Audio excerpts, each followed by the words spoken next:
My name is Christopher Francis. And my name is Kadyrov. We are from Stevens Institute of Technology. And today we'll be discussing our approach to solving problem statement 1. What do all these things have in common? Every day, we rely on the various modes of transportation pictured here to move ourselves and our resources around our cities, our country, and the world. The number of these assets that occupy our land, sea, and sky are ever increasing and becoming more advanced and automated, demanding that methods for managing traffic, preventing accidents, and stifling terroristic exploitations become more advanced and automated as well. But what else do these systems have in common? Notably, every one of these systems relies heavily on GPS to perform even its most basic navigational functions. In addition to their own navigation, many vehicles in the transportation system also broadcast their GPS coordinates through various protocols in order to make information regarding their identity and position available to their respective control centers, to other vehicles, as well as the rest of the outside world. This not only facilitates situational awareness for managing traffic and avoiding collisions, but also causes nefarious vehicles or vessels to stand out, as they'll be among the very few targets picked up on radar not freely broadcasting their position.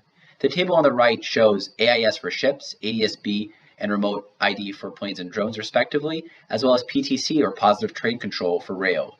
Even Uber uses the GPS reported by passenger and driver phones to track their rides, although they keep this information private.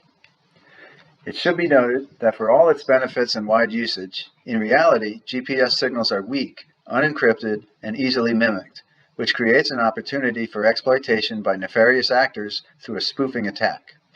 By generating a false GPS-like signal of slightly higher power, the actor can impersonate an authentic GPS satellite and through that manipulate the autonomous vehicle's trajectory.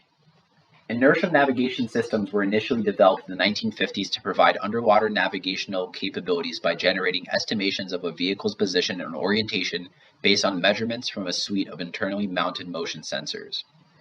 Because of these early requirements, these systems are entirely self-contained, meaning that after initialization, they do not rely on external signals or input to operate. This makes them much more immune to spoofing than GPS. Today, it is very common for increasingly smaller and sophisticated INS to be integrated into various vehicle subsystems related to stabilization, airbags, crash detection, and as a redundancy navigation system with GPS. What we are proposing is that if the output of such an inertial navigation system can be jointly broadcast in real time with that of the GPS and via the aforementioned domain awareness protocols, then a control center would have all the information it needs to detect any discrepancy between the GPS track and that of the inertial navigation system. During a routine journey, the reported INS and GPS tracks should align, as on the left. In the event that the tracks diverge, as on the right, it must be interpreted as an indication that either the INS is malfunctioning or the GPS has been spoofed. While it can't be said with certainty that this represents a confirmed hijacking, either of these situations would merit immediate attention. During one of our mentor sessions with Brendan Bellendorf, he pointed that the FAA, U.S. Coast Guard, FRA, and companies such as Uber are aware of the origin, destination, and planned route, so when the inertial navigation system veers away from the pre-approved pathway, this is an indication of something happening. Inspired in part by Stephen Flynn's presentation, we present an example of a future passenger aerial drone following a planned flight path originating from Stevens Institute of Technology in Hoboken, New Jersey, to Newark International Airport. At first, the INS and GPS tracks closely agree.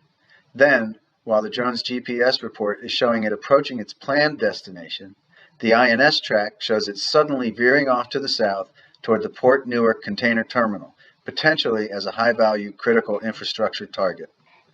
Today, we focus on problem statement 1, which asked how we can support the U.S. infrastructure to detect when an autonomous vehicle has been hijacked or had its system taken over. After identifying navigational systems' heavy reliance on GPS as a source of vulnerability, we went on to explain how it could be exploited to successfully execute a spoofing attack and take control of a vehicle. We proposed leveraging technologies and capabilities already in place, such as already installed INS systems in vehicles and existing domain awareness communication protocols such as ADS-B and AIS to facilitate hijack detection.